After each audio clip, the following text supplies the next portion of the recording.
All right, if you could all mute yourselves, that would be great, please. Or actually, I can do it. Hi, Bridget. Hi, who said that?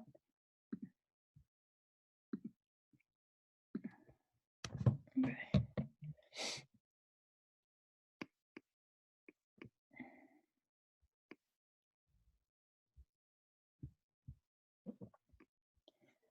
All right, so we'll get going at 35.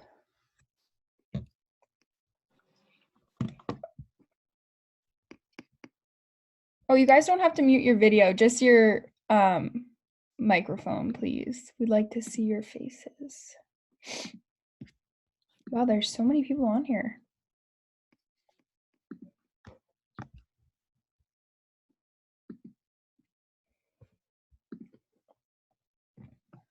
Hey, Bridget, are you using Zoom for your classroom? We're doing Google Classroom. How is that? It's pretty good. It's like we're getting used to it this week, so it just started. Yeah, I'm sure you probably went through like expedited training and everything. It's like a big change. I know, it's crazy. Our kids just got laptops though, like the school donated them, so that's good. All right. All right, so it looks like we're pretty full here. So Kelly, Liv, and I are on here kind of to do like a college talk, like kind of a panel where you guys can ask some questions, and like we're happy to answer any questions lacrosse related, school related. So I think I know most of you on here, but I'm Bridget. I went to Penn State and I played attack there. I graduated 2 years ago, and I majored in secondary education. So Kelly or Liv, you guys want to jump in next? Yeah, sure, I'll go. Hey guys, Kelly McCallion. I grew up in the Philadelphia area and went to UPenn, and I graduated back in 2013. It's a little far removed. I played midfield and attack, and now I'm in medical device sales for Johnson & Johnson. Hi guys, I'm Liv. I went to High Point University and I graduated in 2018. My major was business with a concentration in entrepreneurship, and I played defense there. And right now I'm working for a law firm and I'm in marketing. Okay, very cool. So basically I guess how we can run this is you all can feel free to unmute yourselves and just like ask any questions if you'd like to about the college processing, like being recruited, like how our 4 years went at the universities we went to, playing at a Division I level. So feel free to unmute yourself and go ahead and just like ask us a question, or you can type it in the chat if you don't feel like speaking in front of the group. But I think we should start it off with like a little bit of a warm up, I guess we could do. Has anybody been doing any cool stick tricks or anything like that, like while you guys have been in quarantine? Anybody want to share? No one? Clara, I know you're doing stick tricks. Okay, like not. Okay, I'm on the bounce back every day, but stick tricks aren't my strong suit. It's the perfect time to work on it because you're stuck at home. Just go in the backyard or the driveway, or even work on it in your basement or your bedroom. Yeah. I mean, the best thing, I don't know if you guys are close to like a wall or you have like a pitchback or something in your backyard, but it's so important through this uncertain times that you guys are still moving, getting outside, getting away from your screen time, and working on your skills. Because once we're going to have a limited amount of practices, once things kind of hopefully get back to normal soon, and if there still are tournaments this summer, we want to make sure we're ready to go. So I think it's super important to, sharpen your skills. And also from like a college athlete perspective, and Olivia and Bridget can kind of chime in on this, it's so important to constantly work on your stick skills. I mean, even when I was in school, we had mandatory wall ball days where we had to go and hit the wall like 5 days a week. And there was a chart in the locker room. And if you didn't hit your 5 day a week skill set, you'd have to do a run.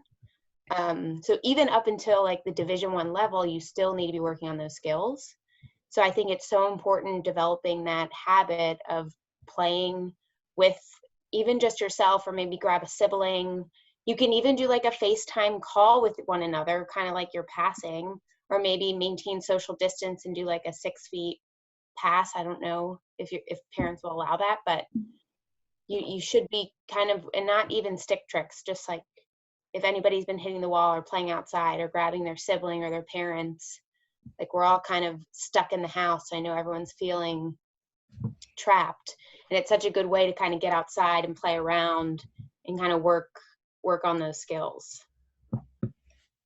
Yeah, and I would say that also, like, this is the time that you're going to get ahead of your other teammates, because it's a time where a bunch of us are just unmotivated and we're sitting around, but so is everyone else. So just get outside and try and stay on top of it. And you can make it fun too. Like Kelly said, like, just like create different ways, like stay apart from each other, but still make it fun. You know what I mean? Just grab your siblings and force them to come outside and play with you, because it's going to be so important once we hit the fall again that you're staying on top of it. So. Yeah, definitely. All right, so why don't we just open up the floor to any questions anybody has about the recruiting process, playing in college, even like being a student athlete, obviously, because that's like the most important part about college is being a student first and how we balance that. So again, feel free to unmute yourself and go ahead and ask, or you can put it in the chat and we will just reply.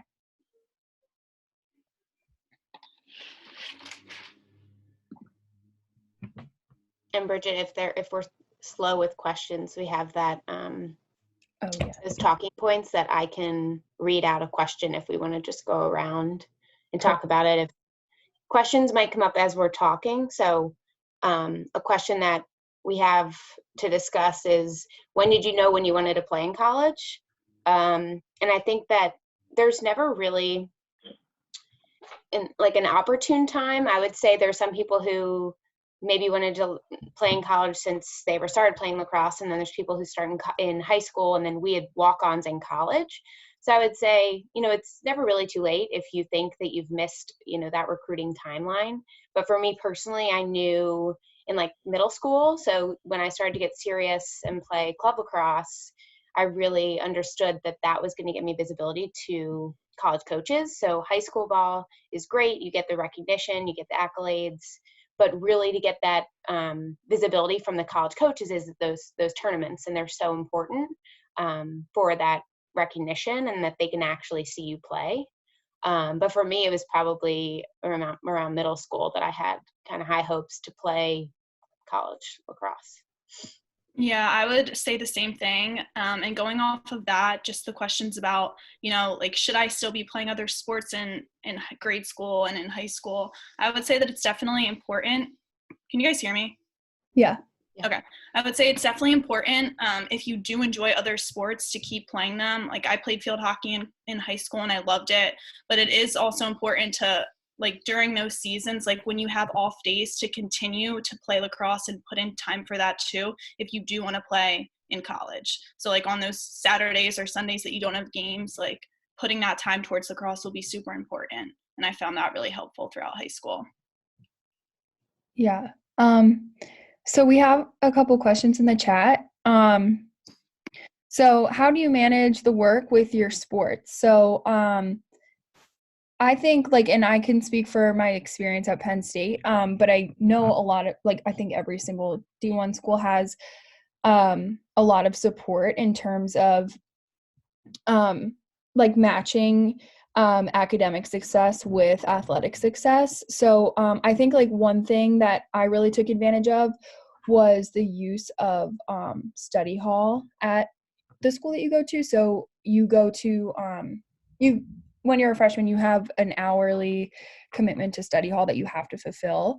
And that really allows you to kind of get into a habit and a routine of like putting your work first and putting X amount of hours a week into your schoolwork. So that way, when you go to practice, you can like totally focus on practice.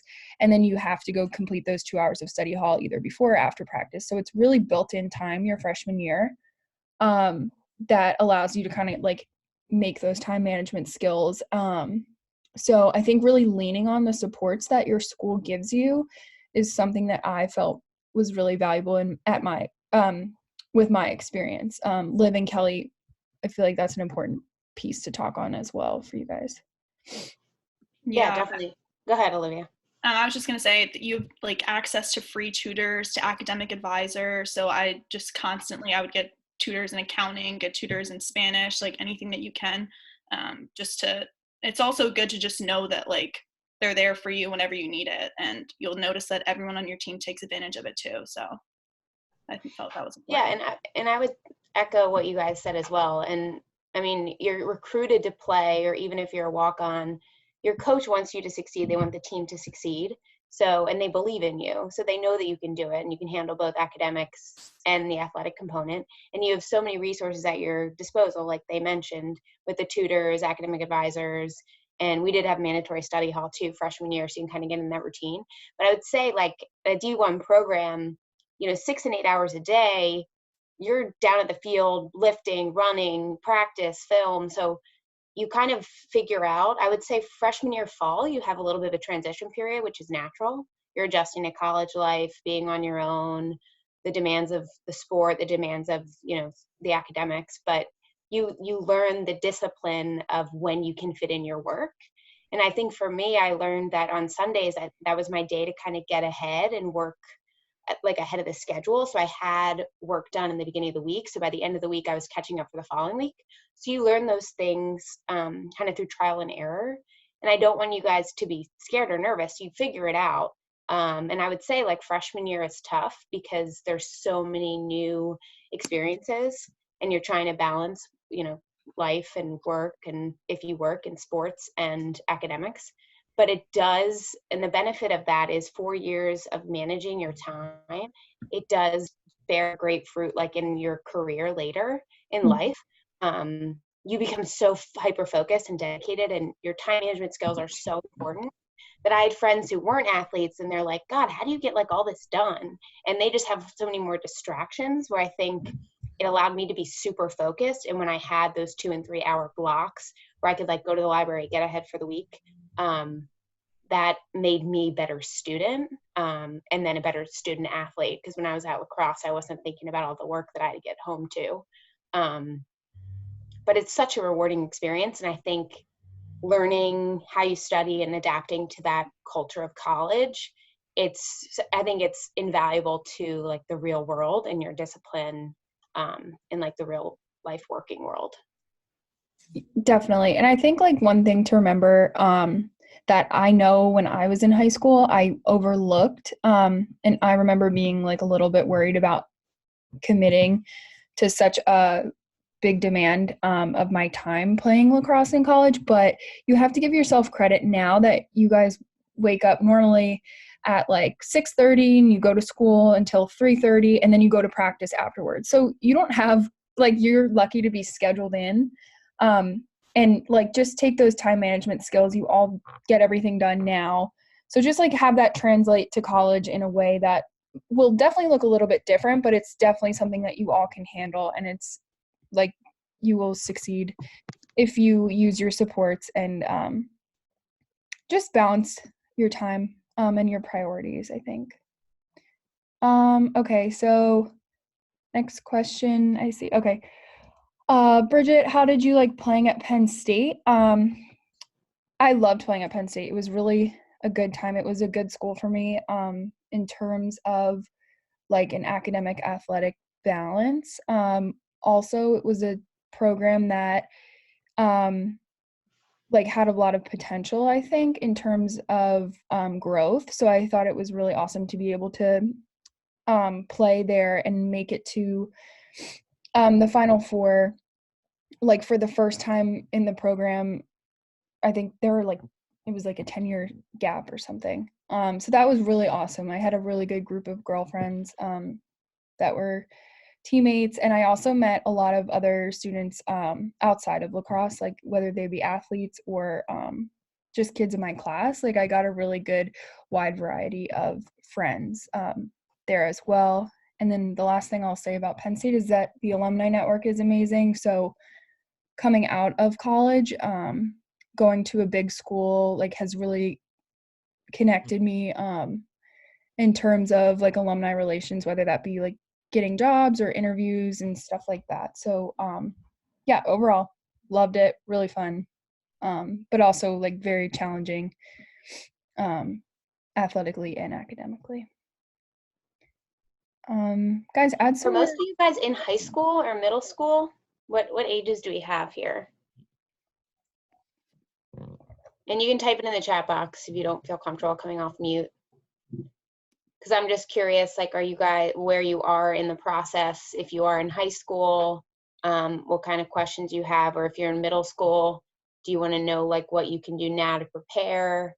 I think it's mainly 22s, 23s, and 24s. Okay, great. So mostly all high school players. Mhm. So I know recruiting timelines have kind of changed since I was getting recruited many years ago.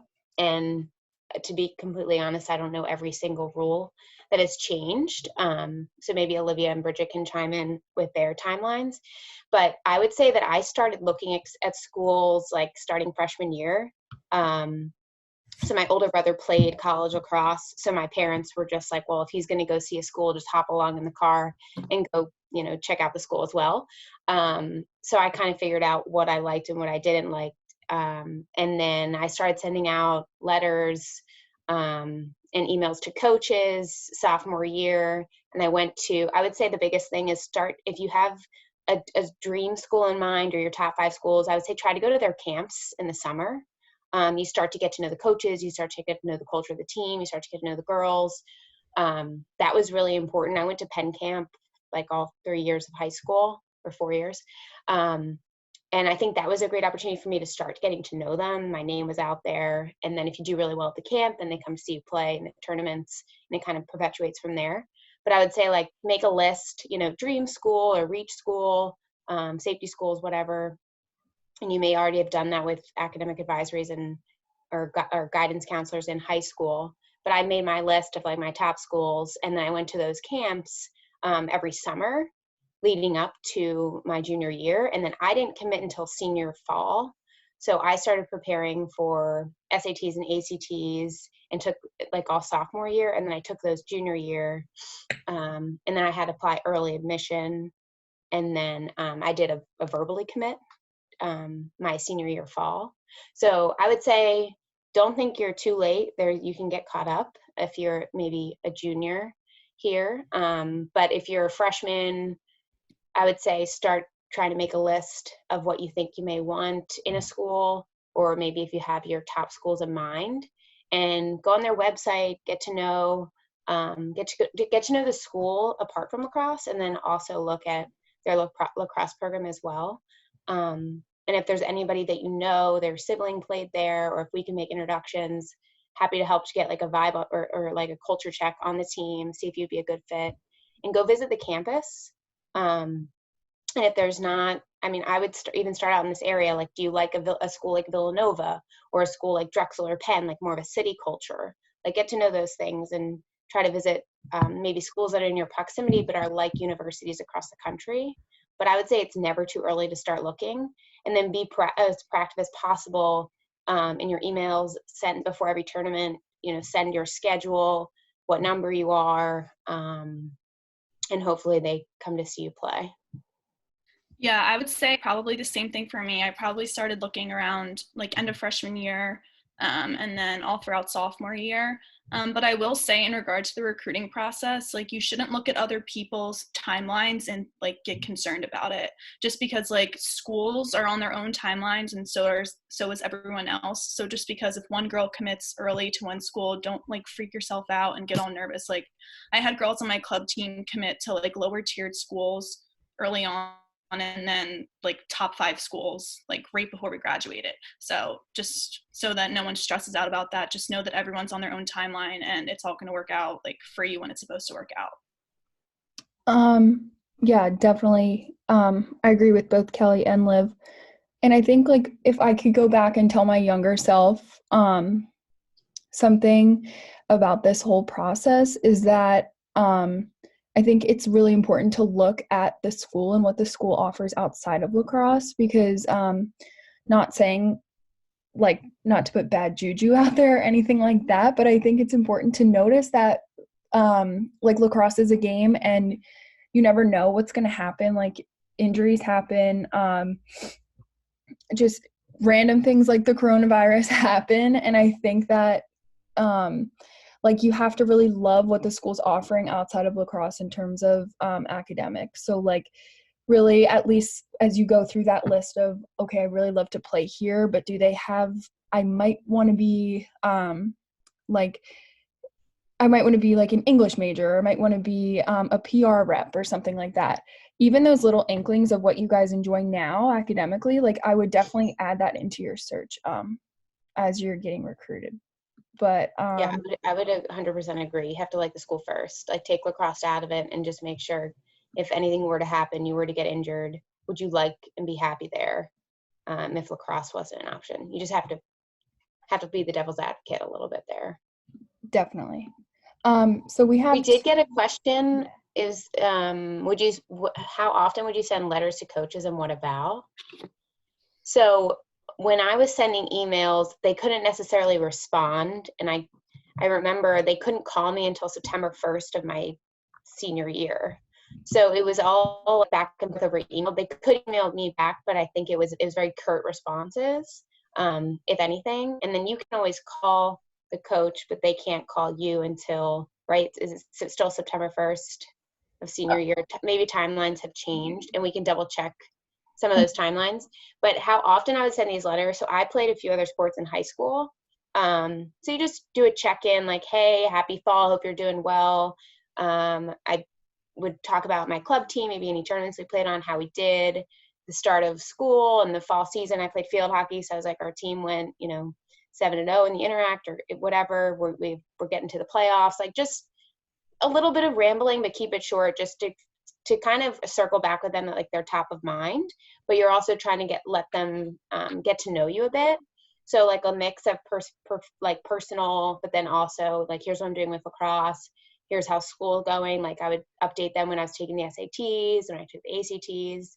I would update them like in season with like stats or how the team's going or any accolades we've learned about.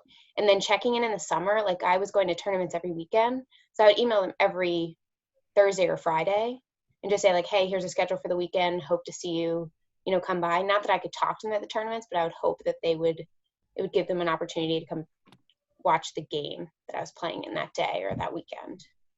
Yeah, and I would also say in regards to that, like make sure you guys are keeping like us coaches in the loop, like or your specific coach who you work with, like tell us what your top schools are, etc., where you want to go. I remember when I was getting recruited, like all that communication was coming through my club coach. Like I was always like communicating with her, like, okay, like these are my top 5 schools. This is my safety list, like stuff like that. So just because the communication will start to come through us as well, like if a coach is interested in you. So just make sure that you're keeping us involved. And if we can do anything to help with that as well, just let us know.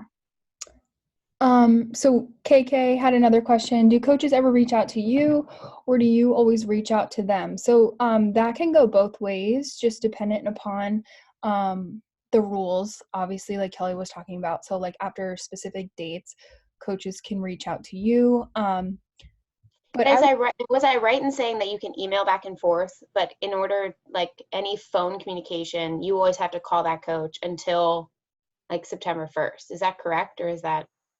I'm pretty sure that I want to say that is correct. However, I feel like those timelines have changed recently. And I think that's a question that we could ask Coach Katie, because I know she knows all about that, especially now during this whole. Hey guys, hey, it's Lisa Murphy, and I'm sitting, Hey. and you guys are doing such a good job. But I think Mike is in the room. He said you can talk to a coach September 1 of their junior year. Oh, junior Okay, year. great. So, yeah. And then otherwise you can email back and forth, but any phone call, the coach can only call you after that date. Is that correct? There's actually now no communication until September 1. So Oh, wow. Okay. even the email communication, September 1 of junior year. So even email communications are kind of cut off until that point. Awesome. Thank you. So I guess what would be pivotal too is the junior year is such an important year. So I would say start being proactive with sending out those emails. So if there's any fall tournaments, fall of your junior year, get that schedule out early. And then the week of, whenever you get the schedule for the tournament, that's when I would say, hey, I'm on, Mesa 2024 or whatever. We're on field number blank and we're playing at, these 3 times. Would love for you to come watch me play. I would be very proactive on email, especially during that fall season, and maybe one check-in in the winter, depending on the cadence that if they're responding back, and then in the spring too, highlight. And you could also highlight what you did maybe freshman, sophomore year as like a recap, and then just maybe talk about your junior year as well.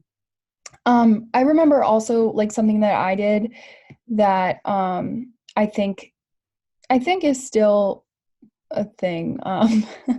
But I remember going on, like, I would print out the LAX 100 rankings and I would go on like the top 60, every single website for the top 60 teams, and I would go on and fill out their questionnaire. I don't know, has anybody done this before? Players, have you guys gone on their websites and filled out questionnaires? They're basically just like little surveys that say, okay, this is my name, I go to this high school, here's my contact information. So that way you're on like a generated list that just kind of, they can give updates about their programs, their camps. Even sometimes coaches would email me about like they're coming to specific tournaments. So I'd be like, okay, cool. Like I might as well just go back and forth with this coach, because I didn't really know where I wanted to go, but I knew I wanted to play at a top program. So I just would really like do those questionnaires and follow up with emails to ones that I was really interested in. But that way I was on their radar, whether it even be in a generic way. So I knew I could I knew what was going on in their, kind of in their schedule in terms of camps and stuff like that. Liv, do you have anything to add there? I was just going to say, if you guys need help like drafting emails or anything like that, just reach out to us. Like I probably sent like hundreds and hundreds of emails, as did Kelly and Bridget. So just reach out to us if you need us to look over something, if you need us to help draft you something, we can help you with that easily. So just let us know. And just one other thing, because you mentioned the amount of emails you sent out. Don't be discouraged if you don't hear back. Mm-hmm. College coaches are super busy. And if you think about, you're just one person, they do have, hundreds and hundreds of recruits that they're looking at. So I would say don't be discouraged. Try to be persistent in sending those emails and kind of differentiate yourself a little bit. And reach out to more schools than maybe what you just have on your list. Mm-hmm. Because it's a tough process, but I would say, so we got a question, how many schools did you make a list of when you started the process? So I'd probably say probably around 20 schools were on my list. And then I in my head had, my top 5 and then, dream school or whatnot. But I would say start out with like 20 or 30 schools. And then, try to categorize them as like top choices, like are they in your top 5, top 10, or like one of your lower end schools. But do send emails out to all 30 schools, because you never know. And you might, one of your, 20 or 24th school on your list, you might go there and love it, love the team, love the coach. And they might really want you for a certain position that you maybe don't have that position at your top school. And it could be a great experience. So I say don't rule anything out early on. Try to keep an open mind. Like I said, I literally remember printing out that list. And I would print it out and then I would email all of those coaches. And then if they invited me on a visit and I felt like it was somewhere that wasn't too far for me to live for 4 years, we would go, like my mom and dad and we would go, whether we were driving down to Richmond for a tournament, we would maybe stop on the way. So I didn't really have like a hard list of places. I just kind of like put it out there to 60 schools, and whoever was interested in me, I would give them a shot. Or if I could go visit, I would go visit, and then kind of go from there. And it narrows down in kind of a natural way, I would say. Liv, how about you?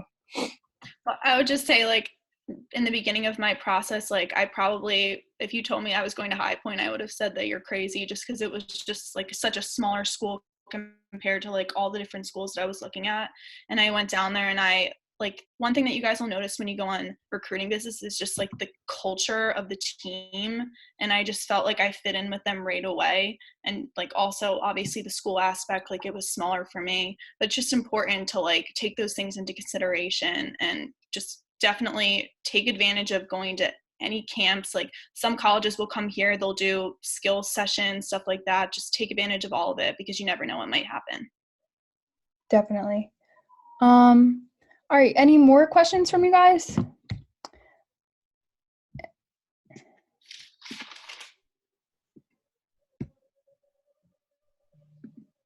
And now that you guys are kind of stuck, you know, at home, and I know you have school obligations and maybe family obligations, but it's a great time to be a little selfish. So work on your skills as much as you can. Get outside, you know, go for a run. We're still allowed outside our houses. I would try to do like an interval workout just to make sure you're getting, you know, better with your speed. Play with your stick as much as possible. Maybe get started with this recruiting process and start, you know, making a list of schools. And then also maybe try to write down like what you're looking for in a school. Are you thinking about, you know, your full-time career after college? What would you like to maybe do? What schools have majors that would give you an opportunity in that industry? Like, think a little bit more long-term, and maybe just take some of this time to kind of figure those things out, so that when, you know, things are reintegrated again and we're all back together, you've put in that work and you're a step ahead of everybody else.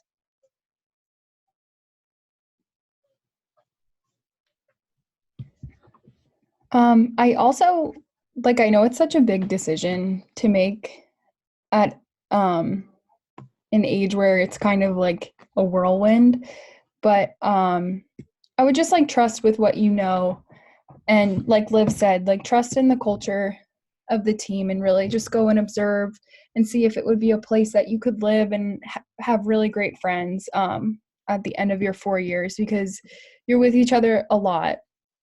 And it's something that is a great thing. And so you want to be around girls that you can really mesh with, and that you can really learn from and get better also. Like, I remember going into college thinking like, I want to really challenge myself and like get to the highest level that I can be, because I really love lacrosse and everything like that. So it really just, I would like take leaps, and also just like get as much as you can out of it, out of your 4 years. Yeah, and one more thing, I know this is kind of an obvious, but I would just say, like, don't discuss anything that you're going through with anyone else besides you and your coaches and your family.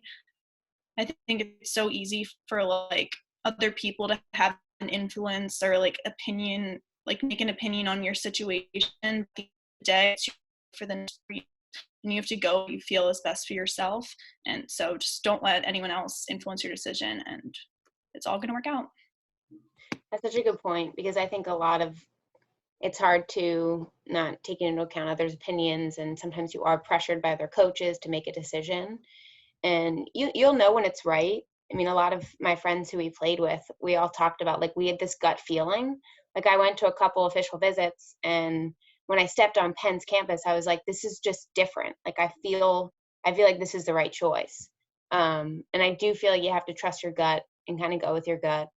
And if you guys are all serious about playing at the next level, it's like the most rewarding experience that I've ever had in my life. And you meet great people, you're challenged in so many different ways, you grow so much as a woman, as a person.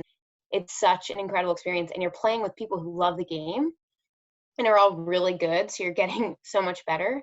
But just to be part of something bigger than yourself it's just an unbelievable experience. And if I could, I would do it over again because I'm so far out of college now. But I would say if you guys have, any questions that maybe you're too afraid to pose in this kind of environment, please feel free to give any of us a call, and we're happy to do like a one-on-one meeting if you guys are more comfortable with that. And please feel free to put any more questions in the chat box, because we do have about like 20 more minutes left if you guys have any other questions. Also, I actually transferred after my freshman year, so I went to Syracuse my freshman year, and I got that gut feeling at Syracuse, and it didn't end up being everything I hoped for. So, and I've had a lot of friends also who have transferred, and like, don't feel like when you get there your freshman year, if you feel like things aren't right, or if you feel like you need to make a change, like that is a possibility too. I wouldn't like hope for that for people because it is like a long process, but I understand what a big decision it is making when you're, I think I was like 17 when I committed. So things change, and that's okay. And there's always ways to like transfer or make changes if you need to. And like Mesa is a great community to like help you through any of those kind of conversations you might need to have. So I would just really leverage like your resources throughout the entire process, like starting now until you're graduated even. Like Mesa is a great resource for you guys.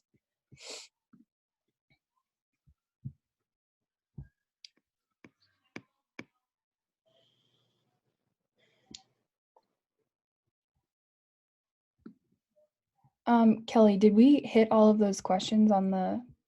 That's what I'm kind of looking at right now. Okay.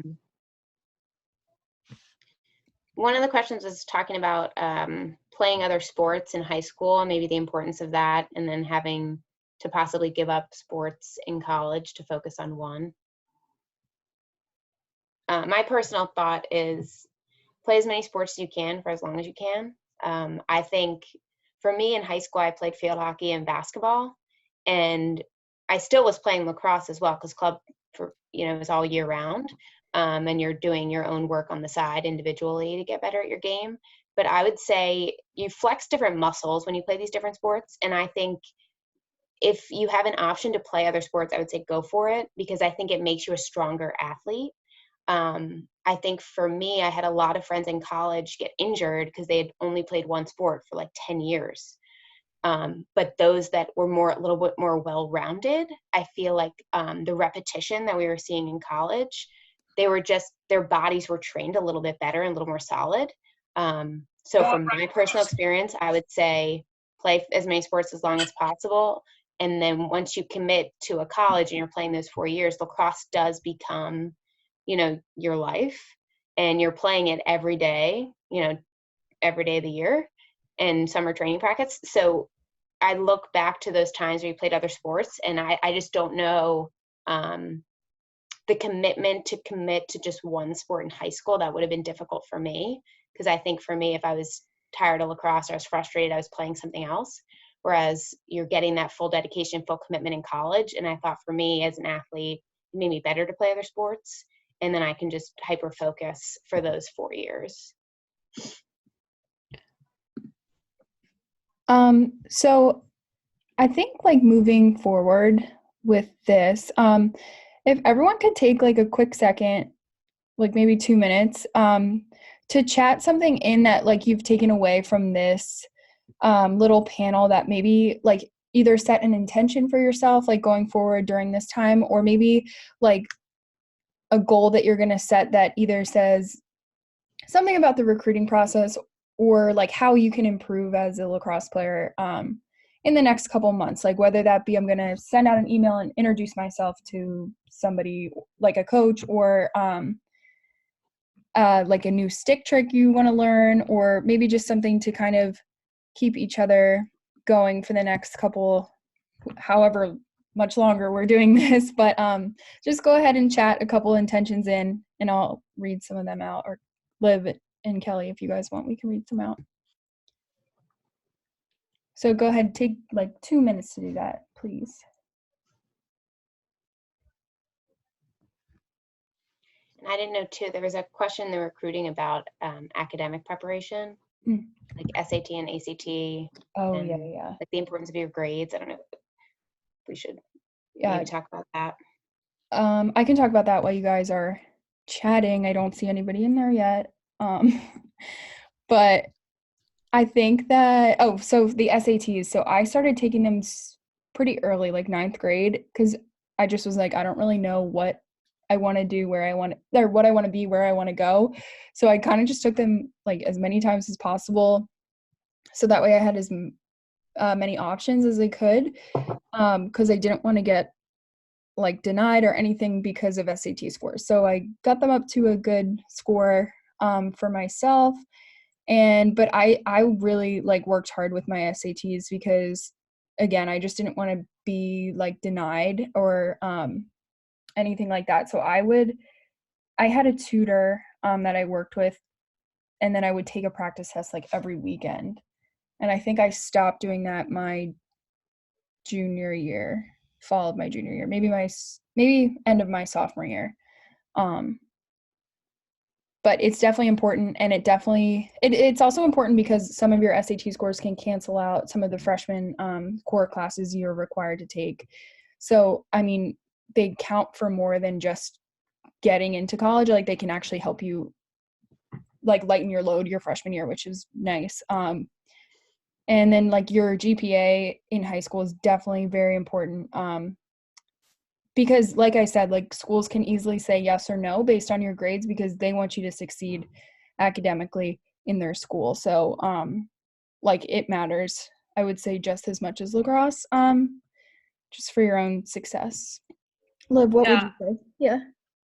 So I took the SATs. I think I took my first one like on my sophomore year, just because some colleges were asking for your scores like already that early. And then I took it a couple more times junior year, but I only took the SAT. And if I could go back and do it again, I would definitely take the ACT, just because I feel like I limited myself to only like one set of testing, where like I probably could have used different skills in that other set. But I would just say definitely utilize your resources, like go to your college counselors.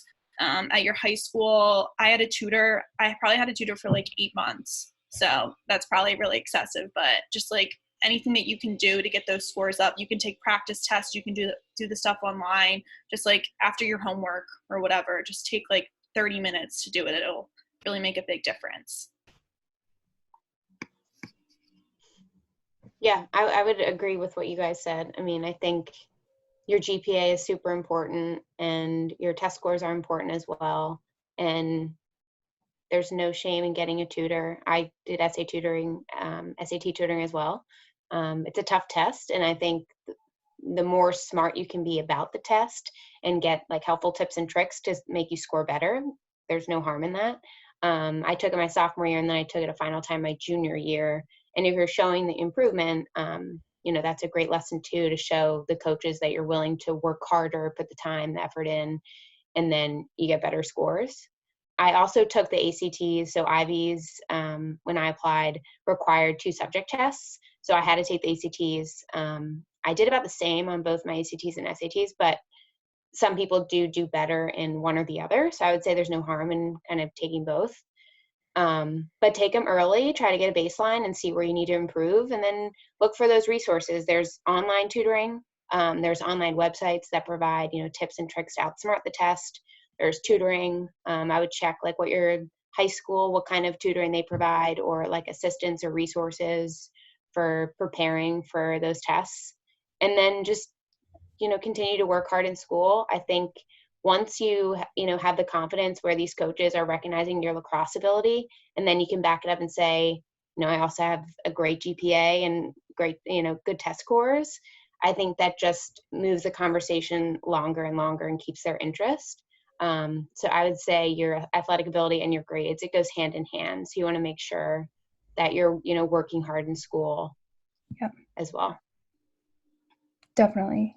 All right. So Kelly, was that pretty much it for those questions? Yes.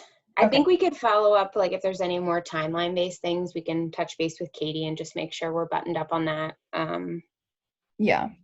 And then, but yeah, I think we pretty much got through all those talking points. Okay. So anybody have any last minute questions? No? Jada, any questions? I'm just kidding. All right, let's read some of these out just to kind of hear what everyone's saying and hold each other accountable. All right, so we have some girls are going to focus on staying on task with stick skills and agility. Agility is super important, and as well as stick skills. Take some time to look at different college websites to get a feel for what I'm interested in. That's awesome. Make sure you do like a virtual tour, and it's kind of cool to check out the alumni that go to different schools as well and like see what they're doing now. I think that's definitely very valuable. I want to look into more into the academic and community aspects of the school I'm interested in. Awesome. Continue to play other sports in high school. I'm going to begin to create a list of schools I'm interested in. Okay. Keep up with my sports, stay in shape. I like all of these that say I'm going to be making a list of schools. That's just a great way to kind of get your brain thinking about what you want to do. And looking at the academic side of schools, not just lacrosse. That's good as well. Fill out their surveys, get a head start on SAT prep. Awesome. So all great things. So again, you all have our information on the Mesa Team Snap, I guess.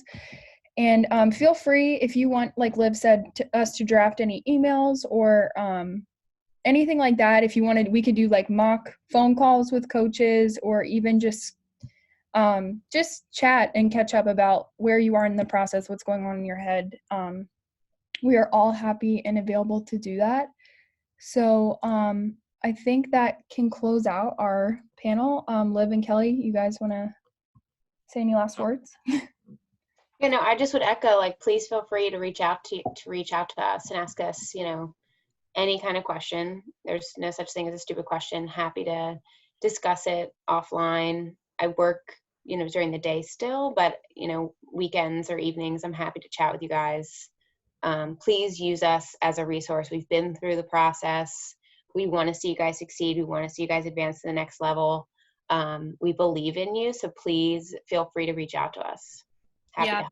Definitely keep us in the loop with everything. No question is a stupid question. Also, I don't know if we didn't really touch on this, but I just wanted to point it out. Like, your fitness is going to be so important, like, as you continue, like, going to the next level and the next grade of high school or whatever. Like, I know for my coach, especially, like fitness, like, was everything. Like, if you didn't pass a run test, like, you weren't playing. So I think it's important to just, like, get that into your head now. Like, we can send you guys, like, workouts that you can do just, like, every day when you're sitting around and you think that you should go for a run, like, go out for a run and do it. It's not going to hurt you. So I would say definitely just start staying on top of that and make it a habit. But other than that. And there's great, like, even on YouTube, like, I know you guys are, you know, very digitally advanced, but like, I've gone on YouTube and done like kickboxing workouts because I'm like stuck at home and sick of doing the same thing or just going for a run. So if you can switch it up, like, go for a bike ride, go for a run, do like hill sprints, or go up and down your driveway, like whatever you can do to switch it up. But there are some great free, even on TikTok, on Instagram, on YouTube, just Google some different workouts and try some different things, have some fun with it. And I know that Mesa is sending out like those wall ball challenges and some stick skill stuff. So if you guys can do those things as well, I think it'll be, you know, really beneficial for you guys to help you with your developing your skills and getting better. Definitely. All right. Thank you all so much for tuning in. This was awesome, I thought. And it's so great to see all your faces. I miss you guys. But just watch over what's going on Team Snap and just be aware of any updates we have. And we can't wait to see you guys soon, okay? All right. Bye, everyone. Bye. Thank you. Thanks for joining. Thank you. Have a good night.